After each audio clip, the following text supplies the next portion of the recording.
ভিডিওতে ক্লিক করার জন্য আপনাদেরকে জানাই অসংখ্য ধন্যবাদ। আপনারা দেখছেন আপনাদের প্রিয় ইউটিউব চ্যানেল এমপ্লয়ার সাপোর্টার। তো ফ্রেন্ডস, ইতিমধ্যে ডিএ নিয়ে একটি দারুণ খুশির খবর আছে। ভিডিওটি সম্পূর্ণ দেখবেন। চ্যানেলে যারা এই ভিডিওটি প্রথম দেখছেন অবশ্যই চ্যানেলটিকে সাবস্ক্রাইব করে পাশে থাকা বেল আইকনটিতে প্রেস করে রাখতে ভুলবেন না।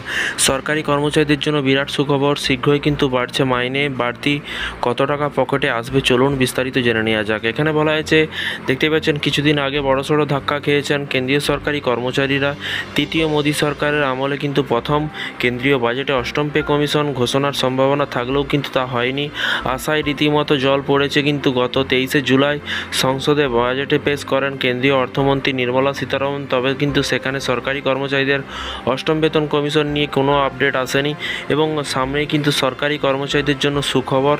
এবং এখানে বলা হয় যে কেন্দ্রীয় অর্থ প্রতিমন্ত্রী জানিয়েছেন যে আপাতত কোনো রকমের অষ্টম বেতন কমিশন বা নতুন বেতন কমিশন গঠনের বিষয়ে কিন্তু কোনো রকম প্রস্তাব বিবেচনা করা হচ্ছে না, যা শুনে কিন্তু কার্যত হতাশ কেন্দ্রীয় সরকারি কর্মীরা। তবে বর্তমানে তারা সপ্তম বেতন কমিশনের অধীনে বেতন ও পেনশন, মহার্ঘ ভাতা এবং মহার্ঘতান সংশোধনের জন্য অপেক্ষায় আছেন।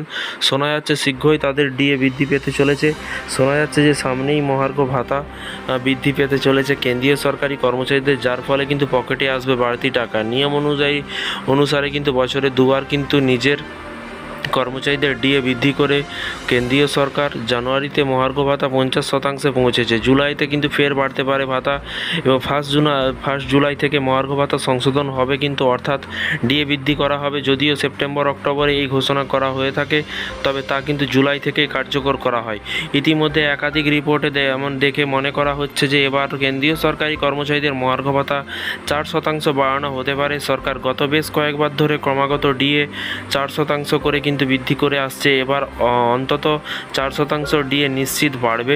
পাশাপাশি ফিটমেন্ট ফ্যাক্টরও কিন্তু বাড়িয়ে দেওয়া হবে কর্মচারীদের জন্য। যদি 4% ডিএ বৃদ্ধি পায় তাহলে কিন্তু সপ্তম বেতন কমিশনের ভিত্তিতে যে সকল সরকারি কর্মচারীদের মূল বেতন মাসে কিন্তু 18,000 টাকা, তারা কিন্তু প্রতি মাসে 720 টাকা, বছরে কিন্তু 8,640 টাকা করে কিন্তু পাবেন। এবার যাদের মূল বেতন 20,000 টাকা তারা কিন্তু প্রতি বছর পাবেন। এবার যাদের মূল বেতন 20,000 টাকা তারা প্রতি মাসে কিন্তু 400 টাকা করে এবং প্রতি বছর 9,600 টাকা করে কিন্তু বেশি পাবেন। যাদের মূল বেতনে 30,000 টাকা তারা কিন্তু প্রতি মাসে কিন্তু 1,200 টাকা এবং বার্ষিক 14,400 টাকা কিন্তু অতিরিক্ত পাবেন। যারা 50,000 টাকা মূল বেতন পাচ্ছেন তাদের কিন্তু 2,000 টাকা, যারা 50,000 টাকা মূল বেতন পাচ্ছেন তারা মাসে 2,000 টাকা, বছরে কিন্তু 24,000 টাকা পর্যন্ত বেশি পাবেন। যে সকল কর্মীরা মূল বেতন 60,000 টাকা তারা প্রতি মাসে 2,400 টাকা এবং প্রতি বছর 28,800 টাকা করে বেশি পাবেন। যাদের মূল বেতন 80,000 টাকা তারা প্রতি মাসে কিন্তু 3,200 টাকা এবং বার্ষিক 38,400 টাকা পাবেন। যাদের মূল বেতন 1 লক্ষ টাকা তারা প্রতি মাসে 4,000 টাকা করে বেশি পাচ্ছেন, বছরে 48,000 টাকা পর্যন্ত পেতে পারেন। তাই খুব শীঘ্রই কিন্তু সরকারি কর্মচারীদের শিখে ছিঁড়তে চলেছে বলে কিন্তু মনে করা আছে। তো ফ্রেন্ডস, সেটা কিন্তু কেন্দ্রীয় সরকারি কর্মচারীদের বেতনের কথা কিন্তু বলা হয়েছে। রাজ্য সরকারি কর্মচারীদের ডিএ এবং বেতন বৃদ্ধির আপডেট পেতে চ্যানেলটিকে সাবস্ক্রাইব করে রাখুন এবং সংগ্রামী যৌথ মঞ্চের লেটেস্ট আপডেট পাওয়ার জন্য চ্যানেলটিকে ফলো করতে ভুলবেন না। ভালো থাকবেন, সুস্থ থাকবেন এবং নিজের খেয়াল রাখবেন। Thank you.